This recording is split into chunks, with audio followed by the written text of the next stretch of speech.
Hey, what's going on, friends? My podcast every day is broken up into two parts on the free platform. The first part, Act 1, is right now. When it's all done, go right on over to Act 2 to get the second half of the podcast. Thank you so much for checking out my show. Well, hello, friends. Welcome. Welcome to you all. It is the Eric Zane Show podcast, a daily show where I discuss news, nonsense, and my personal adventures from right here in the Impact Power Sports Studio. Impact Power Sports online at impactpowersportsmi.com. If you're shopping for a Yamaha golf cart for your rich ass, you can get it there. They, of course, are the newest distributor of Yamaha golf carts in the great state of Michigan. You can also find side-by-sides, ATVs, UTVs, motorcycles, scooters, go-karts, e-bikes. They have it all at Impact Power Sports, and a fantastic service center if you need any work done on your gear that you already have, or in case you need any work after your purchase. You can take advantage of that at impactpowersportsmi.com. I have a fraud bus update for you. As you know, the motorhome is, we have written it off. We are getting rid of the fraud bus purchased last year. We had all the, we were so excited about that thing to have such a fun way to see the country. Our first trip was marred by catastrophe. And it has been an absolute nightmare since we purchased it. It was a Thor motor coach, and you are never, ever, ever to purchase anything made by this company or any of the other companies that are under their umbrella. You are forbidden from ever doing this. I had a solid experience with General RV up until I didn't, and then that quickly soured when I talked to you about the incident with the general manager, Tony Sutton, who, when I sent him the email saying, all right, we're done, and he didn't even get back to me. I had to bust his chops before I ever engaged him in a conversation again, and it was ugly. I came just short of saying, fuck you. So, food for thought for you down the road. But we started the year anew this year with, all right, well, maybe it'll be better. That was a foolish thing to think. We put it into storage for the winter and got it out this year, ready to take it on a trip, drove it up north. Not even a half a tank of gas.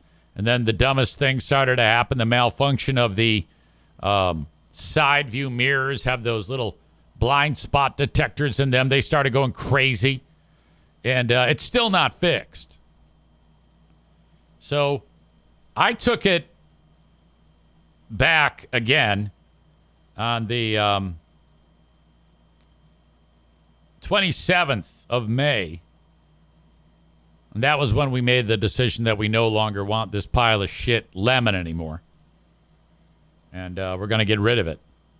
So it's been 1, 2, 3, 4, 5, 6, 7, 8, 9, 10, 11, 12, 13, 14, 15 days now in their possession.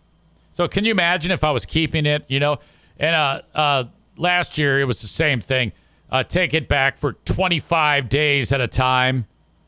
Oh, yeah, we're working on it. Oh, yeah, we just ordered the part. Yeah, it'll be here in 2 weeks. Fuck you. I just heard from a nice guy over there named Trevor. He's a worker bee. He's a nice guy. That the part, I think they said,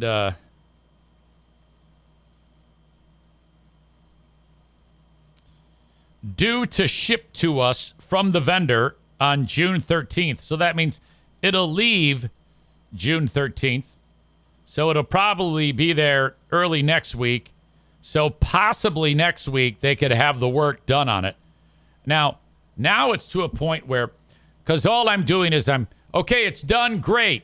drive it home here, get all my shit out of it, drive it 5 miles down the road to D.C., and then they're going to sell it for me. That's it. But every day that I wait, I get less back on my prorated insurance policy because I buy it all at once at the beginning of the year. And then when you cancel it, they pay you the difference. Every day that goes by, I lose more money. Not to mention, every day that passes, it's another day closer to another payment. I'm still making the goddamn payment on the pile of shit. And the longer that these fucking losers have this goddamn pile of shit, that's just another day that I could be selling it. So even after all is said and done, they are still deep stroking my asshole and filling my butt with their goddamn RV dicks. That's what's happening right now. Holy shit. What a bunch of fucking losers. Son of a bitch. And, you know, actually, I'm kind of, with the amount of time that I haven't heard from them, I like forget about it. And then I go for a couple of days without hearing about it. And I'm actually in a good mood. And then I hear from them. I'm reminded again about all of this bullshit. Nick says you should have just canceled your storage and kept it there between trips. Oh, without a doubt.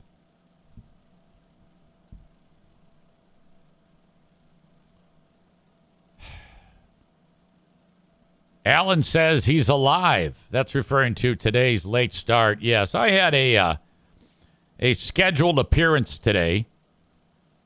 I was at Van Andel Arena, so I got to see Nick in the arena. We had a 2-dart lunch, and then I was commissioned by my friends at Huntington Bank. That's why I'm dressed in kind of like not dirtbag gear. Typically when I do this show, t-shirt and or hoodie, sweats, Crocs, and hair that looks like I just rolled out of bed because I did. I wasn't able to wear that type of gear in front of people. I actually had to bathe. Boo. And get on a pair of jeans. Ugh. And shoes. What? And headed out on my way. Now, what's going on here is at Huntington Bank this week, it's colleague week. Now, the people that work there are colleagues.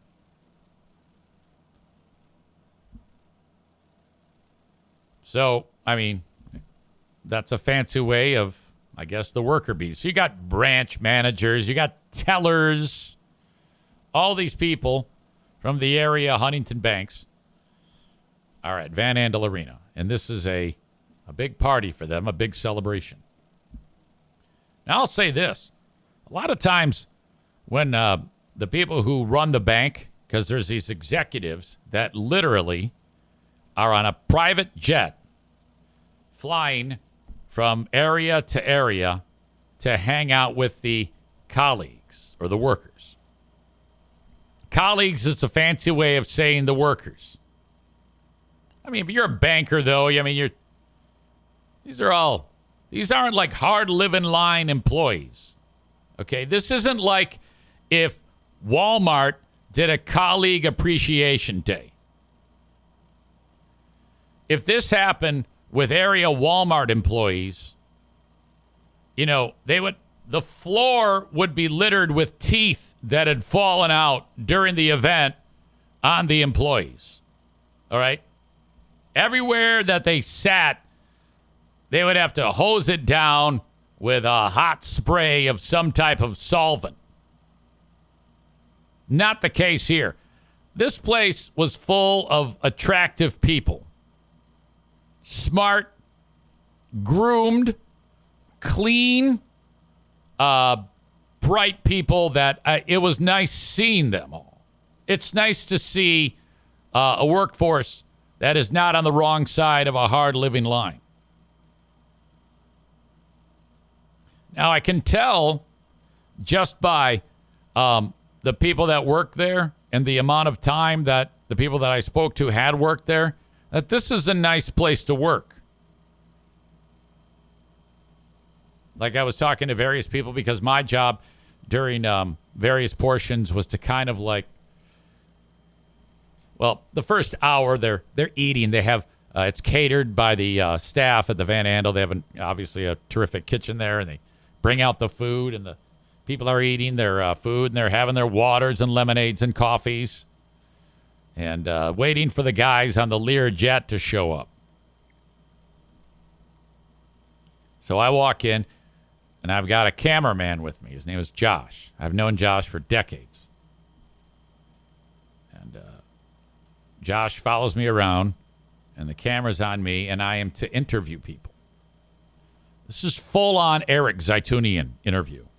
This is not Eric Zane. I may say, hello, my name is Eric Zane, but it's not the Eric Zane treatment. So the camera's on me, and what the people see is on the center, the big scoreboard with all the giant, screens. Hello, hey, how are you? I'm fine. What's your name? Teresa. Hey, Teresa. How long you work for Huntington Bank? 18 years. Wow, that's great. What do you do? I'm a teller. Oh, wow. Now, what I want to say is something like, you ever been robbed or whatever? You ever steal any money? But no, I'm like, oh, wow. Oh, this must be a great place to work. All right, thanks. And then I'm just off to the next one. That's all I do. And people are like, oh, God, here he comes. So it's not like anything really substantial is happening, but that's what they paid for. And we want you to go around and, drum up some energy. And I'm like, all right. Bob says, or Alan says, that's wild. That's wild. How long you work here? 18 years? Oh, that's wild. All right. Hey, man. Okay, let's go. Hey, what's your name? Don. Hey, Don, what do you do? I'm a branch manager. He didn't sound like that. Like I said, these are all good people. I detected no body odor.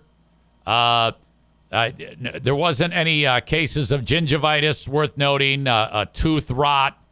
So, definitely not a former Zaniac type of crowd.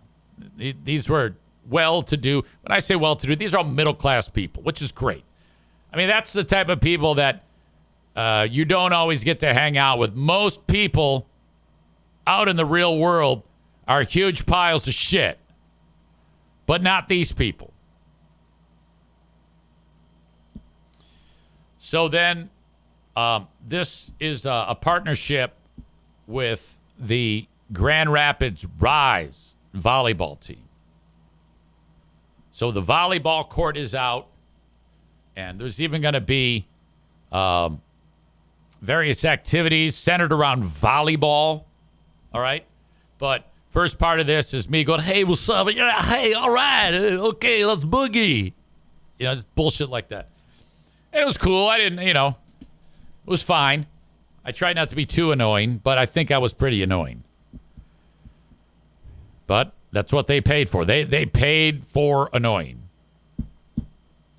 So the volleyball coach is there. Her name is Kathy George. And from what I understand, she's very prominent in her field. She's had a long career, either playing or coaching volleyball.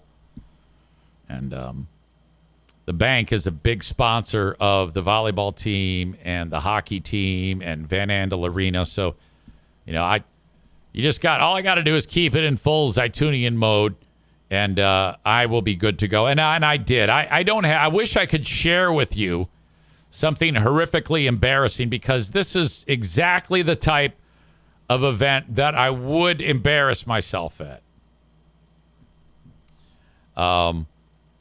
But I don't really have anything.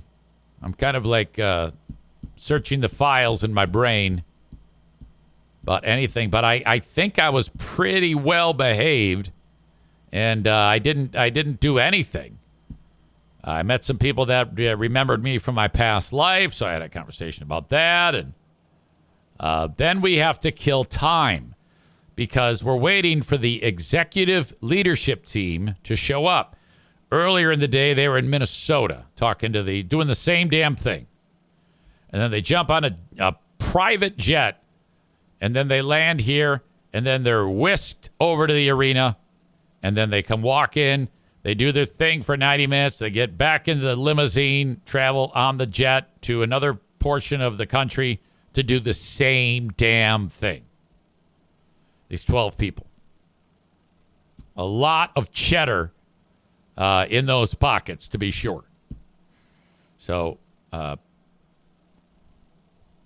as they walk in, like the employees are standing up, waving their rally towels and ringing their cowbells. And it seemed kind of like a North Korea vibe to me. I mean, they were so into it. But I didn't have to prompt them to do it. All the colleagues that are there is like 300 people. They love the bosses. They love them. I'm like, wow, that is weird. I have never, ever worked in a setting where I wanted to do anything other than tell the bosses to fuck off outside of Q100. Q100, I've never had any vibes where I didn't like those people. I like them very much. But these people just loved them. I'm like, oh, my God. I thought it was going to be, like, uncomfortable that, that they might be, like, there against their will. You have to attend,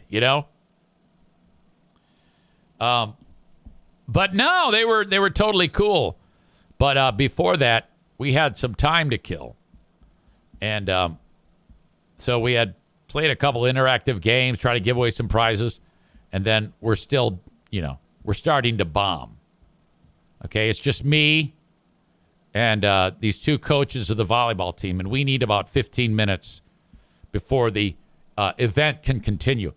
And we're standing in front of a volleyball court with about 150 volleyballs in these big containers because we're going to do this bit later on where if they can serve it over the net, they get like a toy or something like that. And we're all like, well, what can we do to kill some time? And then one of the volleyball coaches, this guy named Mike, he goes, let's just play volleyball. I'm like, well, yeah, of course. All right, who wants to play some volleyball? And we need 12 and 6. Before you know it, we're playing volleyball. Nick says they got to have more than 200 workers. These were the top 200 ass kissers. Nick is suggesting then that only the best of the best ass kissers were brought in for the event. Like if you had any qualities that were not ass kissery, then they would have no need for you. Interesting. Well, it was great. I mean, I have nothing weird to report. The only thing is they had like this plan for the game after the volleyball game broke out. And then, all right, sit down. It's time. Then these guys come in. They're playing like Eye of the Tiger. Hey, leadership team. Yeah, all right. They come out. Everybody says a few words. And then that's it, But now we're going to do a game. And the game is every single one of these people has to come down to the court and they all get a shot to win a prize. And I explained this. You got to either if you can serve the volleyball, like a serve, either overhand or underhand, and one of the 6 people there can catch it without moving, you win. And then they thought, oh, no, it's too hard. It can bounce once, and then they can win. But if they're unsuccessful, they can still just throw it in, like they're throwing a soccer ball in from out of bounds. And if any one of the 6 catches it on the other side, then they win. And I'm thinking to myself, that's a lot. And there's, 200 to 300 people that go, this is going to take a while. We're going to be here till Friday. So I explained all the rules. And just like when I was explaining it to you right there, it was a little clunky. There's a lot of layers to that. Wait, what? I get 2 shots, but if I won and the bounce and I serve, but I throw and then do the hokey pokey, turn yourself about, win a prize, throw it in, chicken dance, and then so I got done explaining it to them, and I go, "Did y'all get that?" And they all are looking at me like this, not quiet. Nobody said a word. And I go, "I don't even know what the hell I said either. Come on down." So then they all just come down. And they just start bashing the balls. And then, hey, you won. You didn't win. You won. And then everybody got a prize. It didn't matter. It did not matter. The rules were out the window. This is what you call a pivot. At the end of the day, your old pal EZ got the job done. Kept it moving.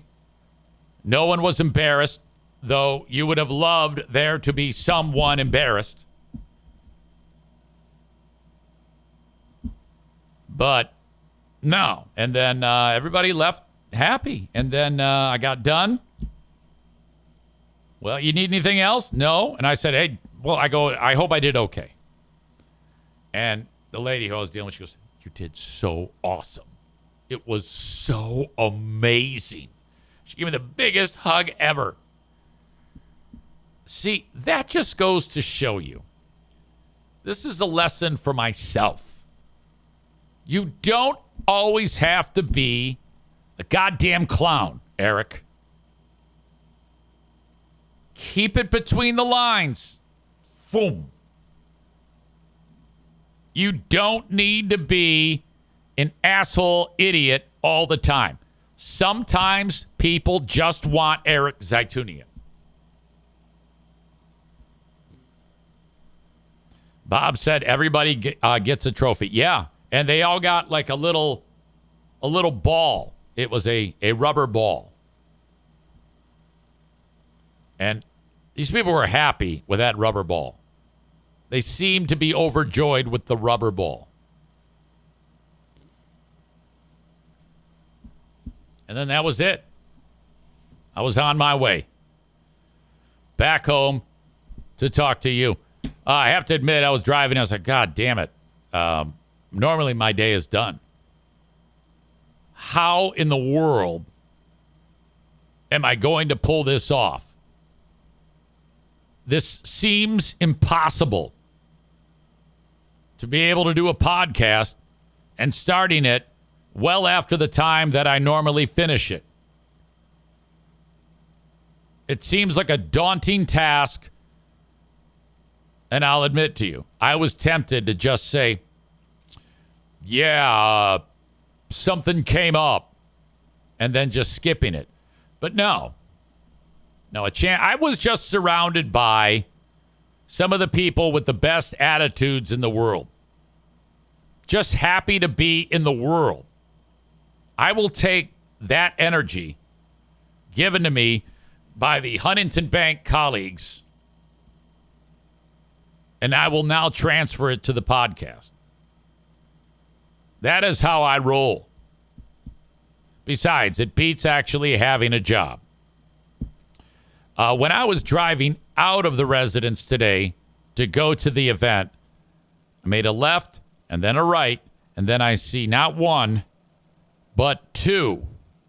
A heating and cooling company that used to market themselves on this show in the driveway of one of my neighbors, who no doubt discovered them because of your old pal Eric Zane. As you know, I have been cast aside by Big HVAC. And so when I announced, I saw that those two were there, and I was like, oh, great. And I made the announcement on Facebook that the podcast will be a little late today, and then the guy who runs that nameless, faceless HVAC company commented on the post, and he said, "Ay, ay, ay, We are right by your house, senor. We are going to raid your podcast. And I wrote, I'm calling ICE. That's not such a good thing because now ICE is just taking anybody, whether they're a Mexican or a white guy. And that brings us to the next topic of our conversation here on this show. Los Angeles has turned into a shit show. This is last night at the Apple store. It's time to loot. Okay, so you see all these folks running down. They're all dressed, completely covered up, except for this dude right here. He's like, what the fuck is going on? And then someone painted on here, no ice. So they don't like ice. No ice on the windows of the Apple store, and then you're going to go in and take everything inside of the Apple store. There's a lot of people going, this guy's on a bike.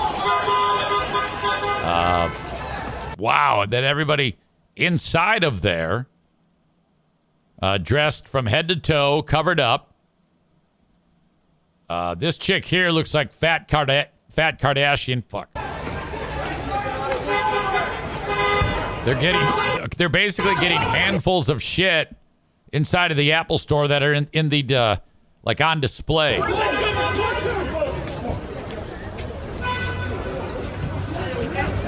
Mostly young people. I'm guessing young people. They're all very nimble.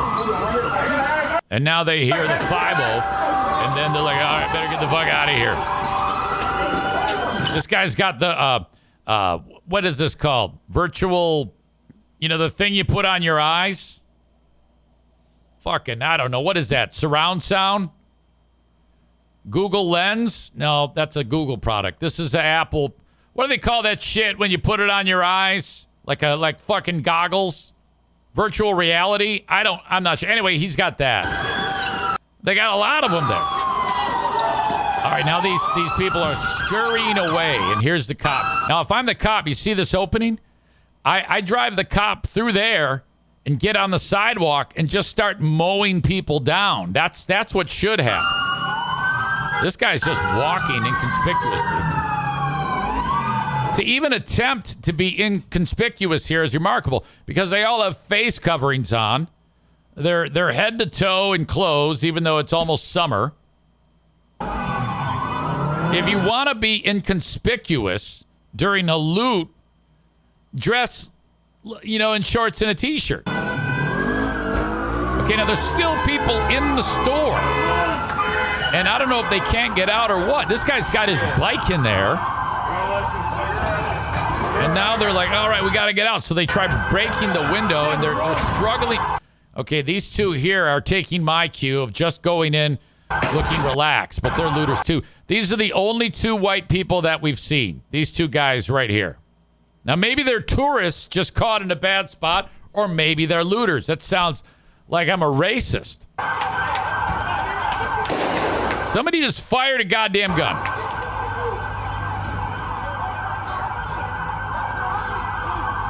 Wow. This guy gave up on the window. He can't do it. It's a tough window to break, I guess. Okay, now they're kicking it out the back door.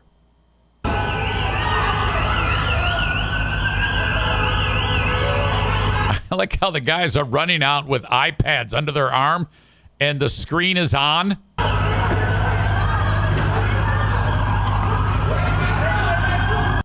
Damn. That is an intense moment. Chris says, what better way to protest ICE than stealing shit? With that in mind, Ben Glaze sent me this guy. I don't know who he is, but he seems awesome. Someone asked me if I support the protests that are going on in LA. I 100% do. Please keep going. Burn down your own backyard if you must. You know why? Because this right here is the greatest campaign ad that this side never had to pay for. Y'all motherfuckers out there in Los Angeles throwing a full-blown fucking tantrum. Like y'all just crawled out the Rio Grande, screaming death to America, in a country that gave you the fucking freedom to do that shit. Crawled out of the Rio Grande? You were born at Kaiser Permanente in Burbank. Stop it. You ain't El Chapo, you're Chris from Pasadena. You ain't cartel born. You were Target born with a Costco membership by age 5. Half you motherfuckers protesting ain't even Mexican. You're American with Mexican heritage. And a tattoo of the Virgin Mary you got on a Vegas bender. Don't get it twisted, I respect the heritage. But flying a foreign flag while shitting on the country that gave you the fucking freedom to do it, that's not pride. You don't even go to fucking Mexico unless it's for spring break in Cancun with a passport you got from the US government. And you won't go live there. Why? Because you like your DoorDash, your 7-Elevens, your air conditioning, and your freedom to scream dumb shit without a cartel rolling up on your motherfucking ass. And let's be honest, ain't nobody screaming death to Mexico while flying an American flag through Guadalajara. You know why? Because that's how you end up in a back alley, starring in Cartel TikTok Season 3. Meanwhile, the rest of America is sitting back watching you block freeways during rush hour, destroying businesses, wearing $300 fucking Jordans, screaming about injustice in the city with the most social programs and diversity hires in the fucking country. Y'all are the political version of throwing a Molotov cocktail at a fucking Prius because you're mad about gas prices. So listen, I'm not mad you're passionate. I'm mad you're dumb. And your dumbass behavior is helping the other side more than a Trump rally in Texas with free brisket. Every time y'all riot, loot, tearing up your own shit, you're just birthing another red voter. So yeah, I support the protest. Keep fucking going. Keep flying flags of countries you ain't got the fucking balls to move to. And shitting on the system that literally gives you the right to shit on it. Someone asked... All right. Whoever the fuck this guy is, this guy needs a goddamn Purple Heart for that. That was incredible.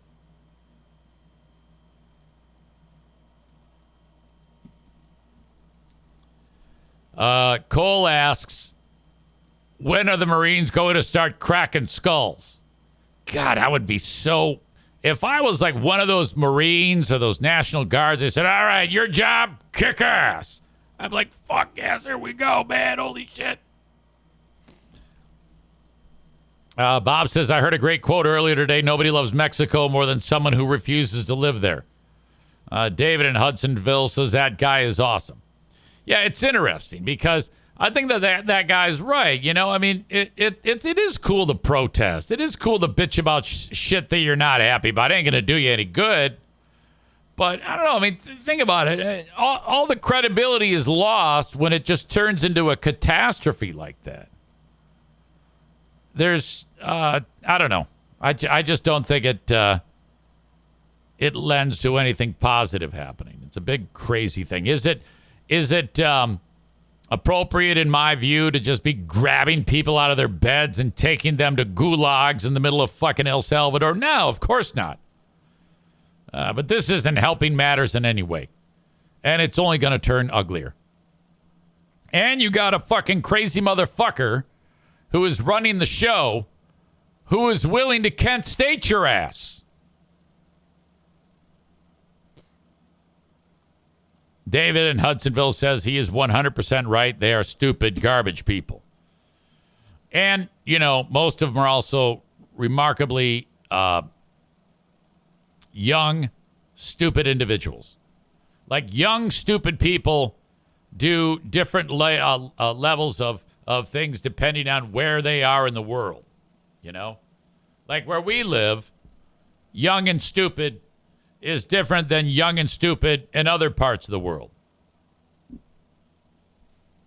Just so happens that young and stupid there means go in and take shit that's not yours.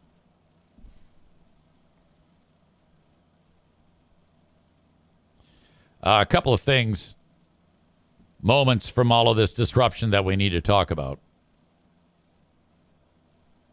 I'll get to a little bit more of that as I don't know if it's getting any better over there. Ladies and gentlemen, I have a relatively new sponsor known as Pinball Land. They are in Rockford, Michigan. You can find them at pinball-land.com.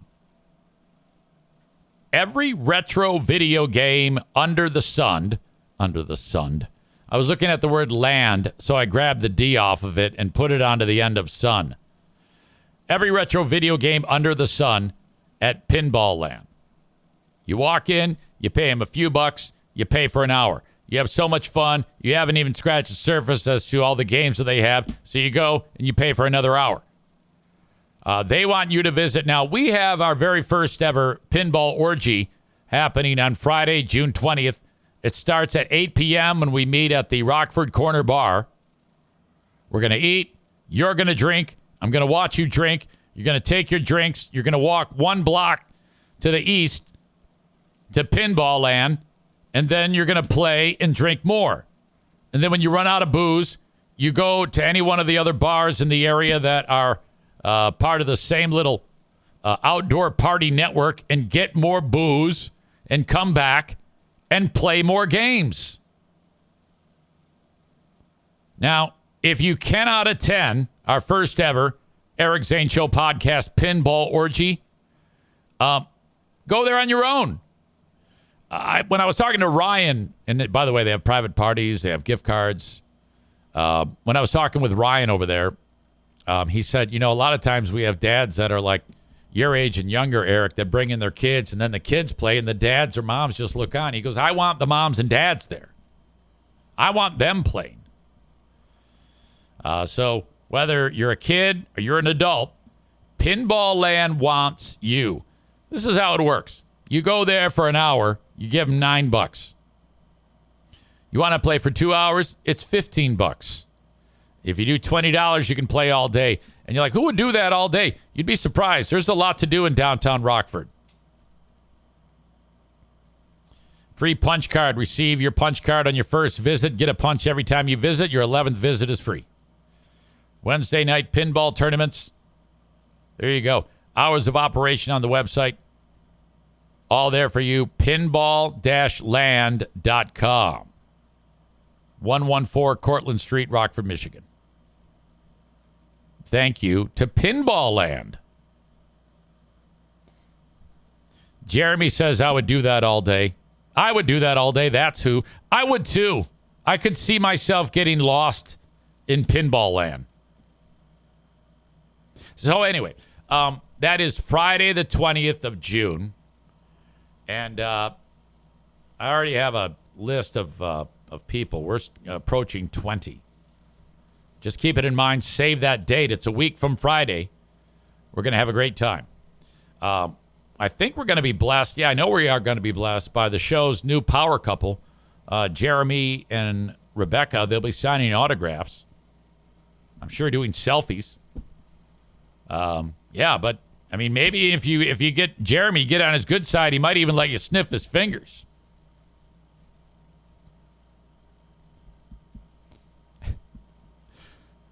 Thank you to the Mario Flores Lakeshore team of Van Dyke Mortgage. Buy now, refinance later at 231-332-6505. 231-332-6505. If you're thinking about getting a home and you want to get pre-approved, please consider Mario.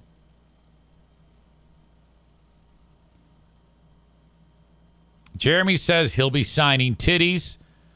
His SO says, you better only sign mine.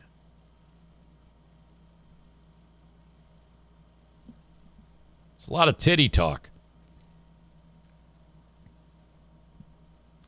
This is taken from the LA riots the other day. I played it on the Patreon, but I'm playing it again because I have an update. This reporter from Australia is on scene, reporting on the riots. And this happens. We're going to play it more than once, so we'll be able to pinpoint what's going on here. After hours of standing off, this situation has now rapidly deteriorated. The LAPD moving in on horseback, firing rubber bullets at protesters, moving them on through the heart of LA. You just shut the f*** up. You okay? Okay, so the cop shot the reporter with a rubber bullet. And that might have been one of the most. Okay, you know, like if you do something, you can always say, it was an accident. I didn't mean to. And I think that this guy might try that. Come on, through the heart of LA. But, okay. Okay, see this guy right there? That cop, the first one in line? He's like, oh, she's cute. I'm going to shoot her. And then. You just shut the fuck up. You okay? I'm good. Now, this ain't a Nerf gun. I'm pretty sure those rubber bullets are pretty hard rubber.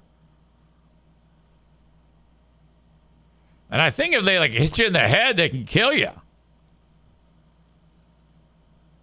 I haven't heard anything about this cop. I mean, the Big Bad Internet is trying to find out who this guy is. But good luck with that. I think cops have a code, by the way.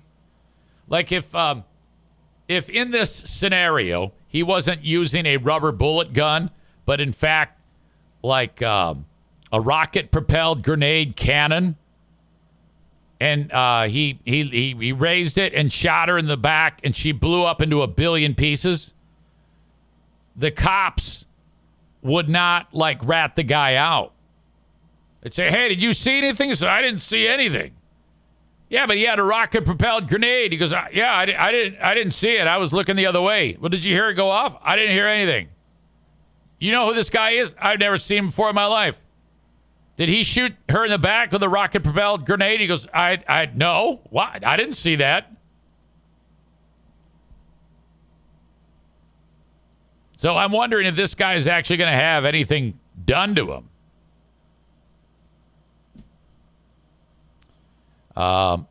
Dave says it's far worse than being shot by a paintball gun. Yeah, I imagine.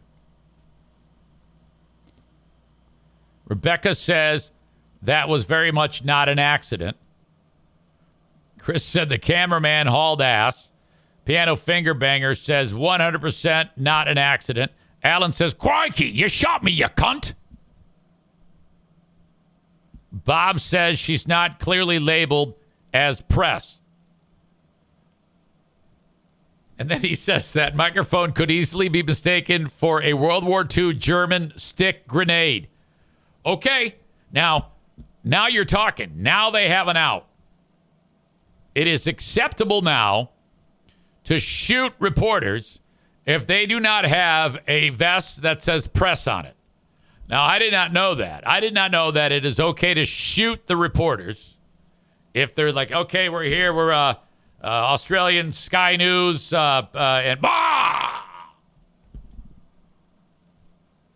You can have a camera, you can have a microphone, you can be an attractive reporter doing her job. If you don't have the vest, you're going to get shot. Kevin Kuiper says, I don't care that she's the press. You see, we're getting a lot of conflict here in the chat. Now, I don't think that they should have shot her at all, because you will see, you notice, she's incredibly attractive. At the LAPD moving in on horseback. And she's got a great accent. And she's athletic, blonde, dark roots, beautiful. Ready to report 9 News. Them on through the heart of LA. And all she wants to do is her job. And then this guy's like, hey, no vest.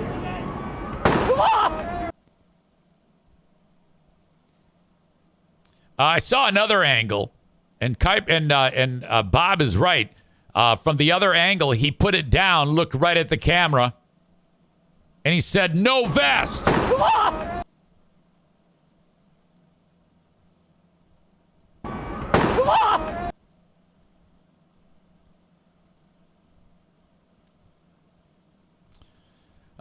Rebecca says she's also not doing anything but standing and talking. Oh, I know. She should not have been shot. This is ridiculous. Chris writes, quote, we investigated ourselves and we found we did no wrong. Sign LAPD, probably. Quote, "That's not the kind of hard balls I like to be shot with." Signed, reporter afterwards.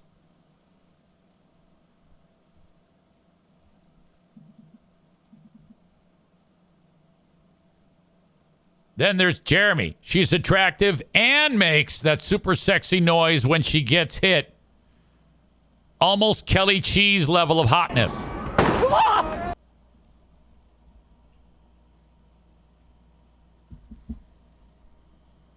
This is not the only reporter to get shot. This guy is working for the New York Post.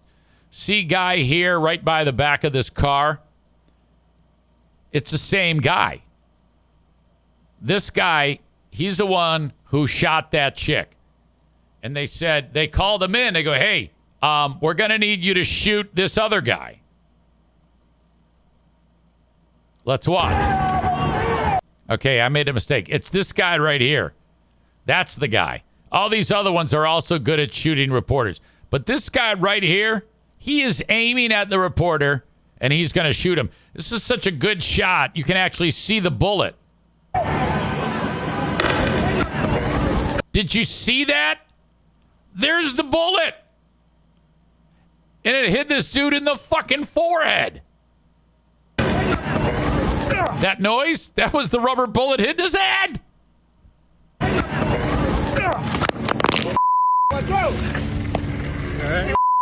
happened? Just got shot in the head.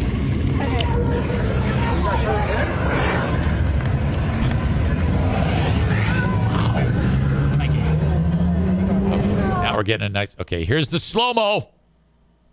Incoming! Whammo! Oh!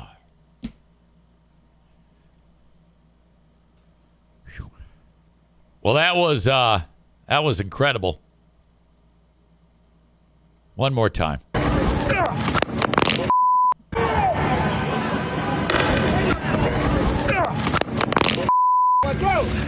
Jesus. They are not fucking around. This person with the comment, maybe use this as a training tape for reporters on how not to stand in the way of flying rubber bullets. This person wrote, bet you can't hit that guy in the head. Watch me. Oh, my God.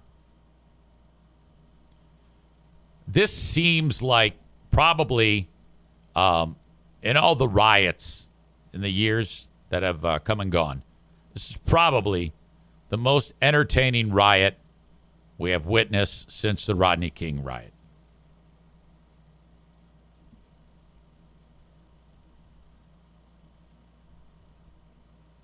Badger says, fat chicken, okay, this was wrong. I don't understand that reference. Piano Fingerbanger says it's like taking a Shea Weber slap shot to the face.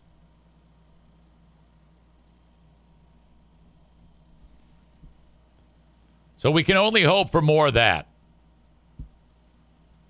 Now, if they're doing that to the reporters, what are they doing to the people that are looting the stores? Is it maybe they know it's a bad idea to shoot rubber bullets at the looters running away from the stores for fear of it making the riot worse? Or are these cops like, well, since we can't shoot the rioters, let us now shoot the white reporters?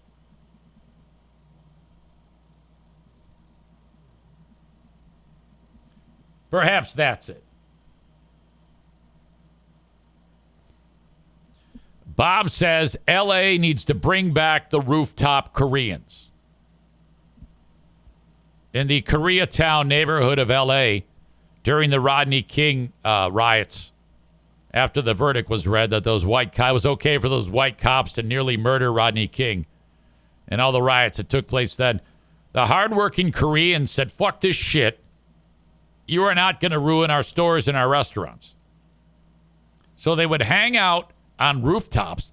Like you've got one store on one side of the street and another store on the other side of the street.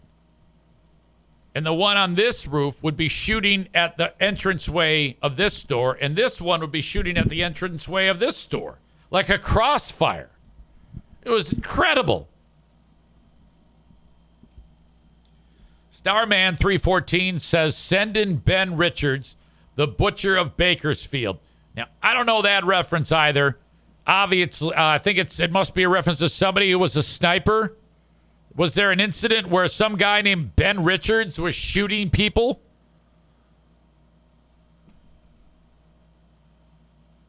Chris K says, Running Man. Yeah, you guys, it's a different vibe here in the afternoon because I'm getting a lot of references that I just don't know. You guys are sharper than I am. So I know that somebody is getting those jokes. I'm not getting some of them, but I'm sure that they're good references, so that's fine. There's nothing better than a good reference. It doesn't necessarily have to be the quantity of people that get it, just as long as someone gets it and the quality of the pull. And that's obviously a good pull.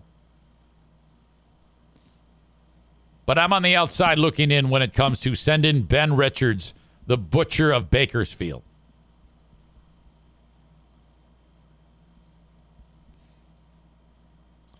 All right. Back home, right here in the great state of Michigan, we have now the second incident where some dude from China was trying to sneak in, I think, stuff that will kill us. It's being listed as smuggling in biological materials into the U.S. for work at a University of Michigan laboratory. I remember there was one guy who was trying to sneak in a bunch of shit. And then there was a chick at University of Michigan. She's like, oh, no, I had nothing to do with this. I don't know what the fuck you're talking about. But I think she's been busted too now. This chick smuggled biological materials into the U.S. for her work at Michigan. Her name is Shengjuan Han.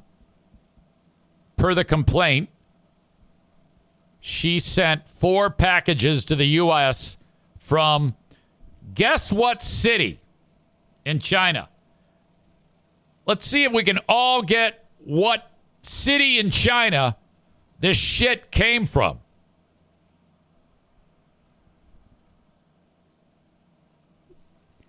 Han was arrested at Detroit Metro Airport on Sunday. Again, this is the second person that has been busted doing this. You guessed correctly. Wuhan, China. As we get a leftover joke from Bob with L.A. needs Snake Plissken.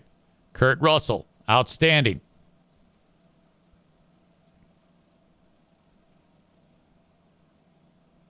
Let us get to this story. A smuggling probe is widening after another University of Michigan scholar from China is accused of smuggling biological material into the U.S. It's being called a threat to national security and part of an alarming pattern. Prosecutors say that the material is related to roundworms. The woman accused of smuggling it into Detroit Metro Airport yesterday was arrested. Now, this comes 1 week after federal agents charged... It doesn't sound sinister enough to me. Related to roundworms. What does that even mean? And what are they trying to do? Is this like an agricultural-based thing, which could potentially have some type of negative impact if it was introduced to the wrong person, place, or thing, or what? What does that even mean? Another U of M scholar from China with trying to smuggle a dangerous fungus into the U.S. that could be used to destroy food crops. Okay, that was the first one that I was referencing. That one sounds a hell of a lot more sinister, you know? And these aren't like morons. These are the brightest of the brightest students that are here in the U.S., you know? 7 News Detroit reporter Darren Cunningham sat in on today's hearing and is outside the courthouse with the details. Chongqing Han appeared in federal court alongside an interpreter speaking Mandarin Chinese. The prosecution wanted her to be detained, claiming she is a flight risk. The judge granted that detainment. In this federal filing, Chongqing Han, a research student in Wuhan, China, is accused of deception. Sunday, she landed at Detroit Metro Airport. U.S. Customs and Border Patrol officers stopped her for questioning. After allegedly lying, investigators say Han eventually admitted to previously sending biological materials to the United States to a couple of people at a laboratory at the University of Michigan. Okay, so they must have known that had happened in the past. And then when she was at the airport, I don't know, red flag on a manifest. And then a couple calls were made. Hey, go get her. And we got to start questioning her. Feds say Han it's not like she had the shit on her at the time. lied on shipping documentation about what the packages contained. For example, calling Petri dishes plastic cups. In all, Han allegedly smuggled 4 packages to the U.S. in 2024 and 2025. And the complaint states those packages contained biological materials related to roundworms and a material often used to introduce genetic modifications of organisms. Han identified herself as a like venom, you know? Is that what we're talking about here? Doctoral student at a university in China and claimed the materials were for research that she would be doing at the University of Michigan during a 1-year research project. Matthew Schneider, former U.S. attorney. It certainly looks like the U.S. government and the U.S. Attorney's Office is stepping up their efforts to combat people who are bringing in pathogens or any other items without permits overseas into the United States, and specifically from China. Last week, a Chinese researcher and her boyfriend were arrested for allegedly smuggling a dangerous toxic fungus into the U.S., a toxin that's dangerous to humans, livestock, and crops. It was reportedly also to be used for research at the University of Michigan. The cases do not appear to be related. This is not new. This has been happening for two separate long time. What? And the backing of the Chinese Communist Party is supporting this. And people in the Justice Department... Look, I don't care as long as we don't lose TikTok. Department have been warning about this for many, many years. And now the American public are finally starting to see more about what's been going on. Han is due back in court Wednesday for her detention hearing. Outside federal court, Darren Cunningham, 7 News Detroit. All right. I think that if we can get all that information ahead of time and know that these people are bringing this shit in, there's got to be an explanation as to why they are bringing it in. I think we can all agree that none of what is being brought into the U.S. is supposed to help us. I would say that what they brought in is to kill us. All right, that is Act 1 of the podcast. Act 2 is available right after this one. Go check it out. What are you doing? Don't miss a second of it. Thank you so much.